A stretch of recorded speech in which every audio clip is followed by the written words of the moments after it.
बापू नंदा चौर वालिया की सदा जय। ओम शहंशाह झंडे की सदा ही जय। बोलो बाके बिहारी लाल की जय। अनमोल तेरा जीवन यूं ही गवा रहा है। अनमोल तेरा जीवन यूं ही गवा रहा है। किस और तेरी मंजिल, किस और तेरी मंजिल, किस और जा रहा है। अनमोल तेरा जीवन यूं ही गवा रहा है। सपनों की नींद में ही वह रात ढल न जाए। सपनों की नींद में ही वह रात ढल न जाए। पल भर का क्या भरोसा, कहीं जान निकल न जाए। पल भर का क्या भरोसा, कहीं जान निकल न जाए। गिनती की है ये सांसें, गिनती की है ये सांसें, यूं ही लुटा रहा है। अनमोल तेरा जीवन यूं ही गवा रहा है। किस और तेरी मंजिल, किस और जा रहा है।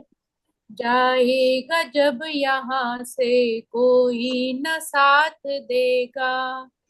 इस हाथ जो दिया है उस हाथ जाके लेगा। कर्मों की ये है खेती, कर्मों की ये है खेती, फल आज पा रहा है। अनमोल तेरा जीवन यूं ही गवा रहा है।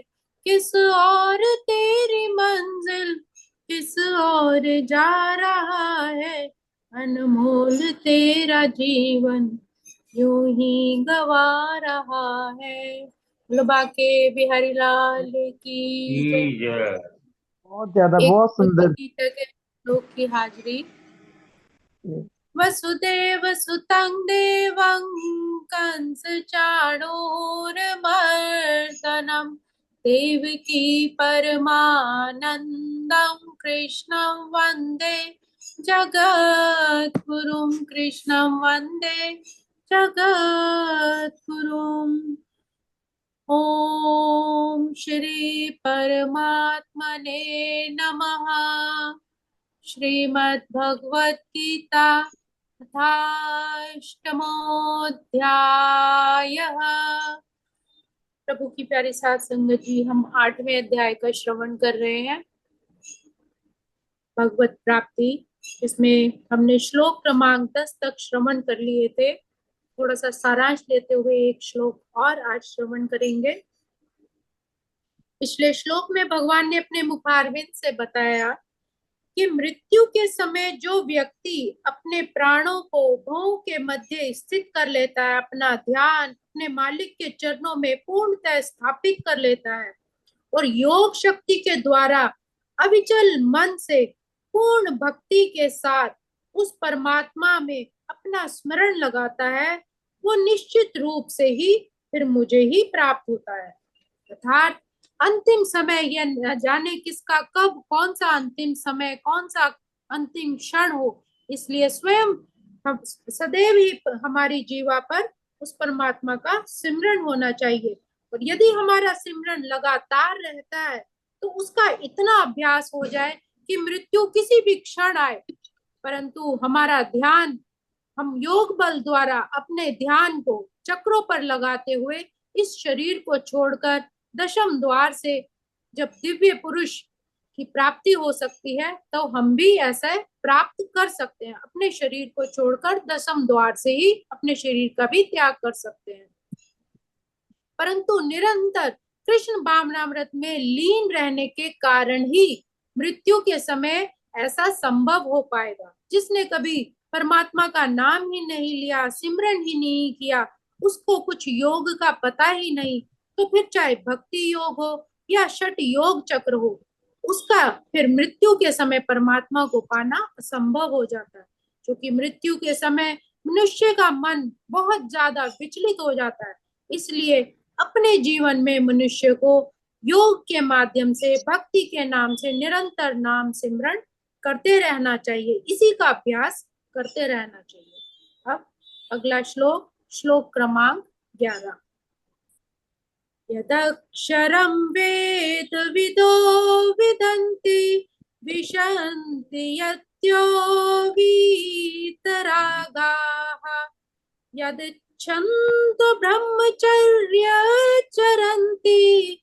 तत्ते पदं संग्रहेण प्रवक्ष्ये। बहुत ही सुंदर श्लोक भगवान अपने मुखारबिंद से कह रहे हैं कि जो वेदों की ज्ञाता है, जो ओंकार का उच्चारण करते हैं और सन्यास आश्रम में बड़े बड़े मुनि हैं, वे ब्रह्म में प्रवेश करते हैं। ऐसी सिद्धि की इच्छा करने वाले ब्रह्मचर्य व्रत का अभ्यास करते हैं। अब मैं तुम्हें वो विधि बताता हूँ जिससे कोई भी व्यक्ति मुक्ति लाभ पा सकता है। अर्जुन को षट चक्रों का अभ्यास न आता हो तो भगवान कहते हैं, अर्जुन कहते हैं कि अगर मुझे षट चक्रों का अभ्यास न आता हो तो कृष्ण अगले श्लोक में उसी की विधि बताते हैं। भगवान कहते हैं कि ब्रह्म यद्यपि अद्वितीय है, उसके जैसा कोई भी नहीं, किंतु उसके अनेक स्वरूप हैं। ओंकार, अक्षर, ये स्वयं ब्रह्म है। कृष्ण यहाँ पर निर्विशेष ब्रह्म के विषय में बता रहे हैं, जिसमें सन्यासी, बहुत बड़े बड़े साधु, तपस्वी, मुनि प्रवेश करते हैं। ज्ञान की वैदिक पद्धति में छात्रों को प्रारंभ से ही गुरुकुल में ब्रह्मचर्य का पालन करते हुए ओंकार का अर्थात उस पर ब्रह्म की शिक्षा दी जाती है। इस प्रकार से ब्रह्म के स्वरूपों से वो परिचित होता है। ये प्रथा छात्रों के अध्यात्म जीवन के लिए बहुत ही आवश्यक है ताकि वे ब्रह्मचर्य का पालन कर सके। किंतु इस समय ऐसे ब्रह्मचर्य का पालन करना आज के समय में बिल्कुल ही असंभव होता जा रहा है। विश्व का सामाजिक ढांचा बदल चुका है। छात्र जीवन के प्रारंभ से ब्रह्मचर्य जीवन बिताना संभव ही नहीं है। यद्यपि विश्व में ज्ञान की विभिन्न शाखाओं के लिए अनेक संस्थाएं हैं, किंतु ऐसी मान्यता, एक भी ऐसी संस्था नहीं है जो शुद्ध ब्रह्मचर्य का पालन की शिक्षा दे सके।